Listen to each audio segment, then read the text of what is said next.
Um certo pastor me disse: irmão, nós não temos assunto bem mais importante para tratar do que essa questão do dízimo? Eu falei: concordo, pastor, concordo, só não entendo como algo tão insignificante, o senhor mesmo está falando, algo que não aparece nas mensagens do mestre e nem no evangelho, em lugar nenhum, o lugar que fala é para proibir. Eu não entendo como algo tão pequeno se tornou um dos mandamentos mais importantes no meio do cristianismo. Porque alguém se converte hoje, uma das primeiras coisas que ele aprende é dar dízimo. E por que esse mandamento faz nulo a graça de Deus? A palavra graça, todos nós sabemos que é favor imerecido, aquele favor que você não merece. Você não pode conquistar pelos seus próprios méritos ou por algo que você possa fazer. Mas é dito, os adeptos desses mandamentos falam o quê? Que aquele que não der os 10% para o Senhor, que na verdade não é para o Senhor, é para eles, para um fim ou por outro, por ganância ou por vaidade, ou por má instrução de muitos, Deus não vai abençoar. Então, se ele tem que fazer algo para que Deus venha abençoar, então não é de graça, não é a graça, não é o favor imerecido. Mas veja o que fala, o que o mestre fala a respeito disso. Pedi e dá-se-vos-á, buscai e encontrareis, batei e abri-se-vos-á, porque aquele que pede recebe, e o que busca encontra, e ao que bate abrir-se-lhe-á. Espera aí, eu tenho que dar alguma coisa ou basta eu pedir, basta buscar, bater na porta através de Jesus que eu recebo? Então eu tenho que decidir, eu tenho que definir. Tenho que definir se eu fico com isso aqui que o mestre falou ou da forma que as pessoas têm semeado por aí. Vamos ver outra passagem? Se vós estiveres em mim e as minhas palavras estiveres em vós, pedireis tudo o que quiserdes e vos será feito. Novamente a palavra pedir. E existe uma condição, sim, para que você venha receber isso. E qual seria ela? Você tem que estar em comunhão com Cristo. Tem que estar firmado na palavra. Você não tem que pagar nada, porque os apóstolos fizeram tanta proeza e nunca ninguém pagou nada. Vamos ver outra passagem? Eis que vos dou poder para pisar serpente e escorpião e desfazer toda a força do inimigo, e nada vos fará dano algum. Mas espera aí, eu já fui em congregação onde se fala que você pode estar fiel, pode estar na mais perfeita comunhão, mas a única coisa mas tem um tipo de demônio que só sai com o dízimo, que é o devorador. Se tem alguma dúvida sobre o que é devorador, veja o vídeo sobre esse assunto nesse mesmo canal. Mas o Senhor aqui está dizendo que deu todo o poder. Todo o poder foi dado. Não, Jesus, mas não foi. Tem um tipo de demônio aí que só sai se a gente pagar para o miserável sair. Ele não sai de graça. Então Jesus mentiu? Não é através do nome dele, como fazem os apóstolos? Veja essa outra passagem. E isso fez ela por muitos dias, mas Paulo, perturbado, voltou-se e disse ao Espírito: em nome de Jesus Cristo te mando que saias dela. E na mesma hora saiu. Então é através do nome de Jesus Cristo, né? Através do nome de Jesus é que o inimigo sai. Mas existe um demônio que só sai se pagar. É isso que fala as Escrituras?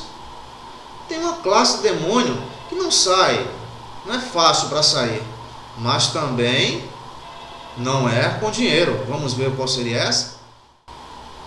Mas esta casta de demônio não se expulsa senão pela oração e pelo jejum. Não, Jesus, é mentira tua.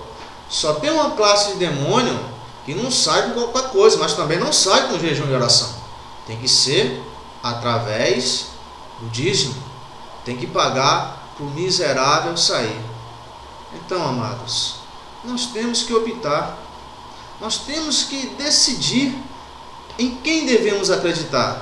Ou você acredita que foi dado todo o poder para aquele que crê, ou você acredita que tem que se pagar tem que pagar algo para que você venha receber. Não tem como acreditar nas duas coisas, porque são coisas totalmente distintas. Uma coisa interessante é que em lugar nenhum tem dizendo que aquele que não der o dízimo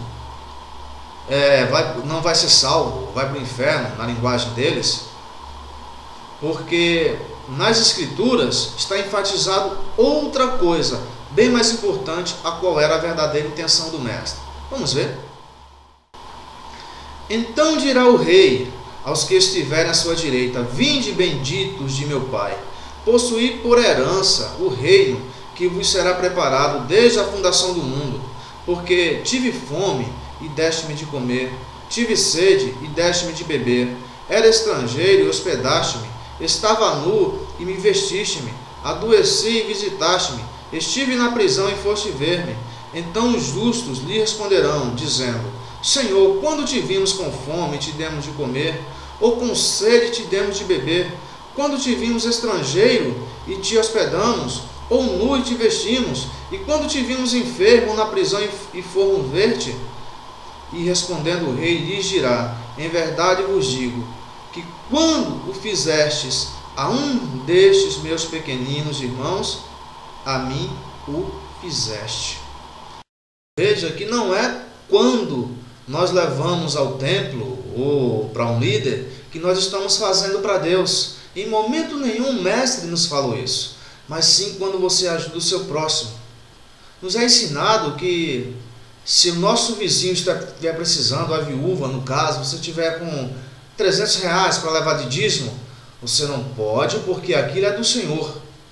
Mas o mestre está falando, se nós fizermos para aquela pessoa, estamos fazendo para ele. Mas o mandamento do homem fala que nós não podemos, porque estaremos roubando ao Senhor.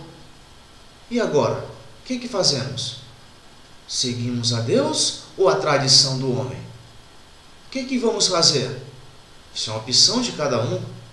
Porque o apóstolo Paulo, ele falou a seguinte frase, veja: de maneira nenhuma, sempre seja Deus verdadeiro e todo o homem mentiroso.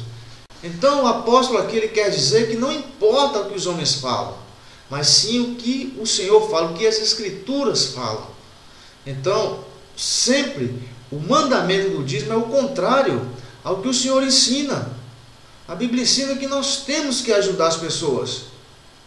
O dízimo, quando ele foi criado, foi justamente para isso, tanto que tinha um ano dos dízimos. Veja os vídeos anteriores sobre isso, que explica muito bem, mostra nas Escrituras. Agora vamos ver o próprio mestre falando que quando nós assumimos tradições de homens, anulamos os mandamentos de Deus, por esse motivo. Porque deixando o mandamento de Deus, retendo a tradição dos homens, como lavar dos jarros, dos copos, e fazeis muitas outras coisas semelhantes a estas. E dizes: bem invalidais o mandamento de Deus, para guardardes a vossa tradição. Veja que não era o fato só de lavar as mãos. Existiam muitas outras coisas que eles pregavam como mandamento, só que era tradição humana. Mas Jesus ele fala que aquele que assume mandamentos, tradições de homens, acaba anulando o mandamento de Deus. Por quê? Porque ao contrário, o mandamento de Deus fala que a verdadeira religião é ajudar o órfão e a viúva. O mandamento do homem tem que fazer sacrifício ou dar dízimo. A Bíblia fala, se você tiver um vizinho necessitado, uma viúva, você tem que socorrer com aquilo que você tem. Mas o homem fala que você tem que levar no templo, porque se você der, estará roubando a Deus. E agora? A opção é sua, amado.